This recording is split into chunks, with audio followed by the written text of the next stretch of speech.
Hey everyone, and welcome back to the channel. Today we're looking at the Heltec V4 and the essential items that you're going to need, and there's a few other optional items I'll tell you at the end.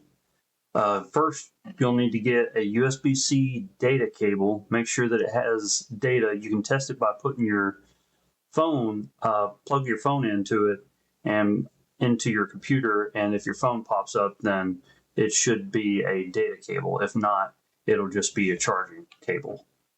You'll have the Heltec V4 with the GPS module, the antenna, and two of the JST connecting wires, two 18650 batteries. I salvaged these from an old laptop, a 2-watt minimum solar panel. This one happens to have the 7-foot cable, and it has a micro USB extension or converting cable that you can plug in, and it'll change it over, which this is what we're going to cut. That way we don't destroy the original cable that comes with it. You'll need a precision screwdriver set, and it's mainly just to have that Phillips head. That way you can undo the connectors and tighten those up. And then a simple set of wire strippers.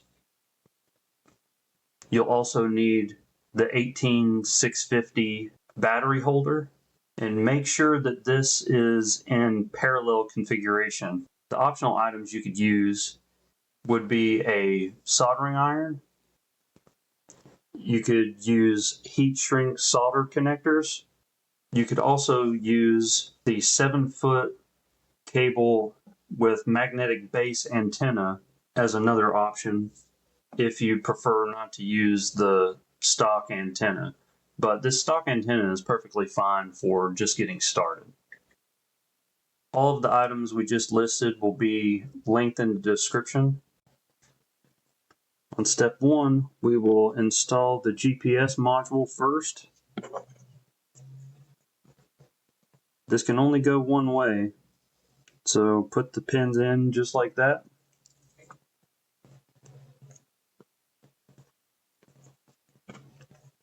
Take our solderless breadboard, put in the first couple pins there, and then rock it down. Should snap on there nice and flat. Then we'll take our antenna, grab it slightly from the bottom here, and then a fingernail on top, pushing gently down, you'll hear a click.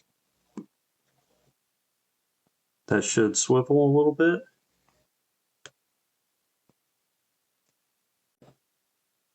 Now we will verify that the board works.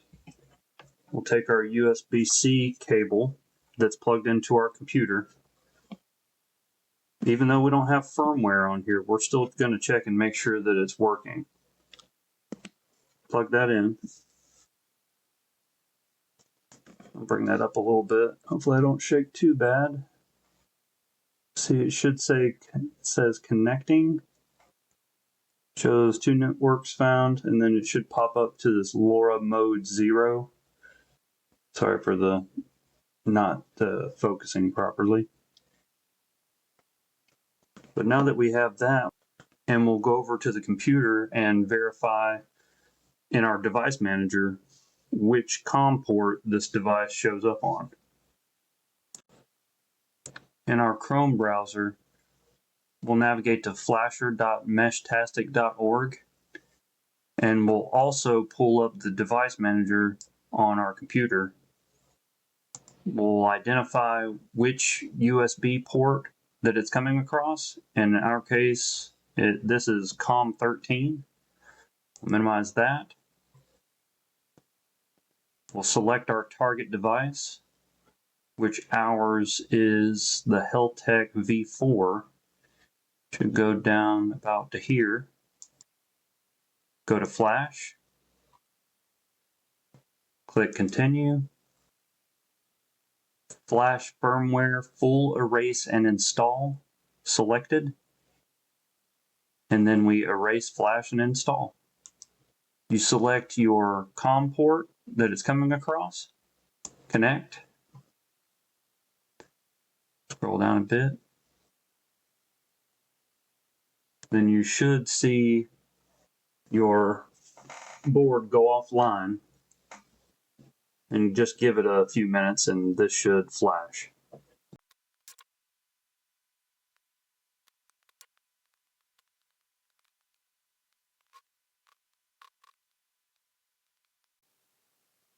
We should see the board restart. It says click to navigate and long press to select or open a menu. We'll long press for OK.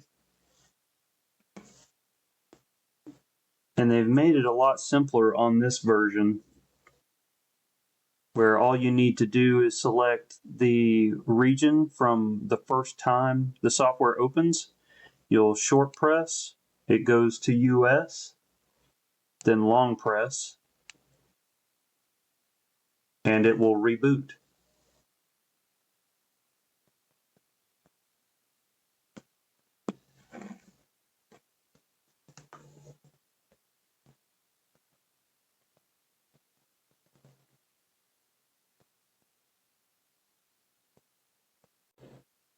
To make a connection via Bluetooth, open. You'll see you don't have any nodes because you're not connected to any devices yet. I've already got a couple on my list, but we'll go through setting up this very specific one here. So we'll click on this no connection button here, go to scan, and then we should see our device come up. And on that first page, it'll say, for me, it says Meshtastic 2458. So then we'll take this available devices that's in our range, click that. You'll see a pin pop up on the screen. You'll need to enter that pin into your phone.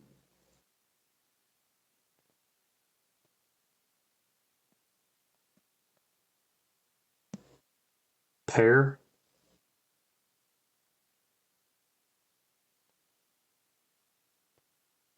You'll see some loading. Sometimes you'll get a client notification, and it may be that this is plugged into the computer. I found that if I plug this directly into a regular power USB and not connected to any other devices, it should be fine.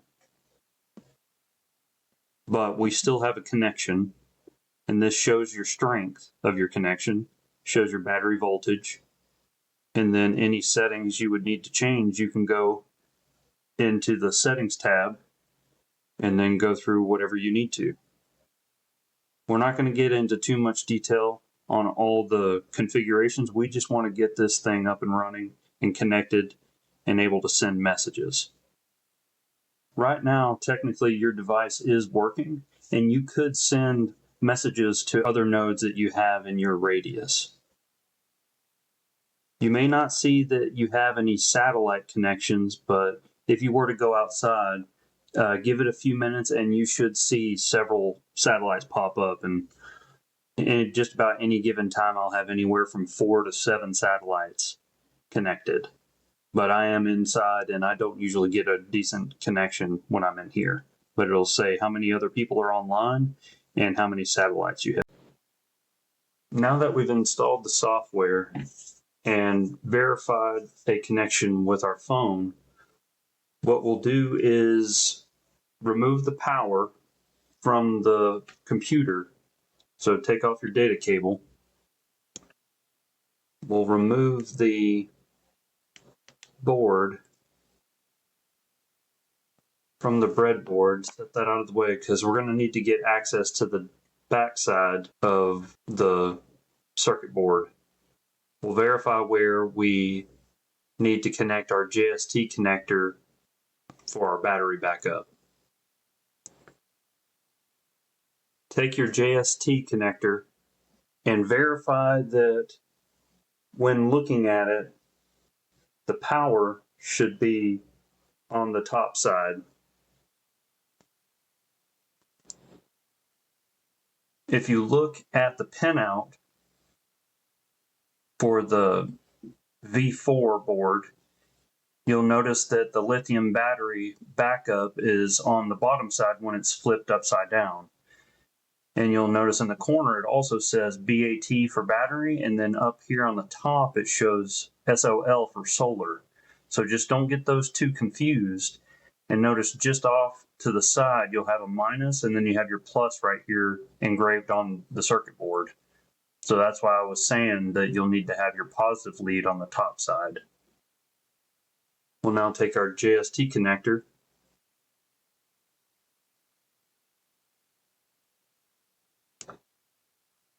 connect that to the battery terminal.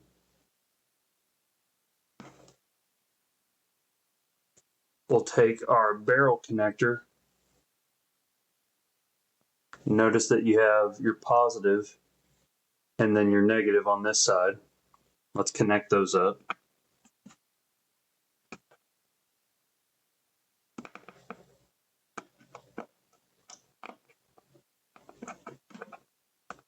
Give it a little tug test.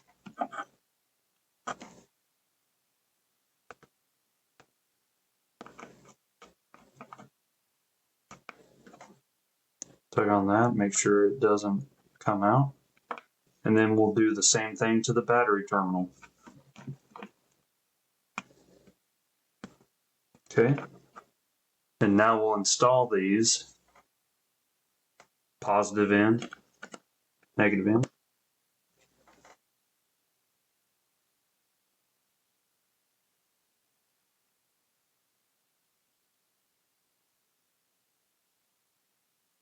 Then we should also get a battery reading, and right now this shows 77%. We'll take our other battery and also install it. Seeing how we're in parallel, we could swap these out individually. And just for now, we'll reinstall our board onto our breadboard. We'll also remove the power. In this step, we'll take the solar panel and connect the JST connector to it. Take the conversion cable and we'll snip off the end here because we're not going to use that. This is the micro USB. So we'll cut that.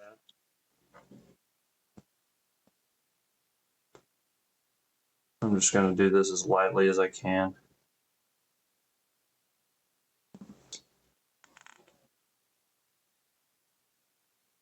And there you have your red and black wire. We'll strip each one of those back now. Twist those a little bit. It might even be worth tinning the end of these, but just for testing purposes right now, we should be just fine. Now we'll take our other barrel connector. Seeing how this is power output, we use the barrel. Make sure those stay in there. Hopefully you got steadier hands than I do. Tighten that. A little tug. And that should be good. And we should be able to plug in our solar panel. And then we'll take our JST connector and plug that into our receiving end. I'm going to clip a little bit more off of this than the same as the other. Then we'll make sure that those don't come out.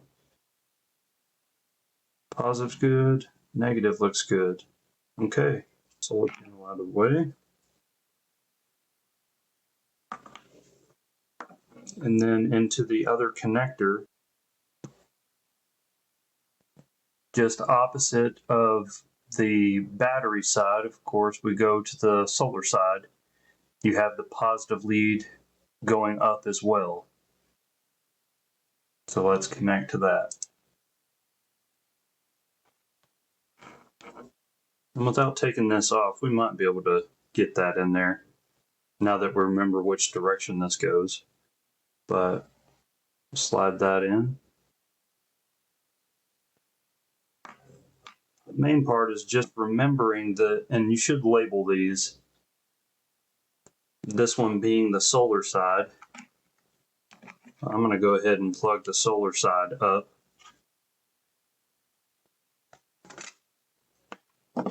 And now we can also plug in our battery.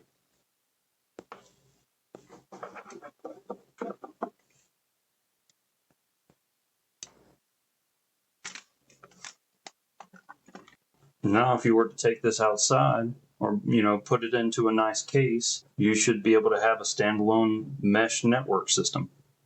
Thank you all for watching, and look to our future videos where I'll take this setup and then I'll put it into a 3D printed case. You guys let me know if you have any ideas or alterations. Maybe in future videos I can walk through some simple steps into basic CAD modeling. One other cool feature about this project that may not be obvious, even though you have your solar panel installed and your battery pack installed, you can still plug in a wall adapter if you need to supplement power, and it will charge the batteries for you. You'll also notice that the percentage of the battery will start to creep up by about 10% over what it originally was with the battery pack, indicating that it is charging.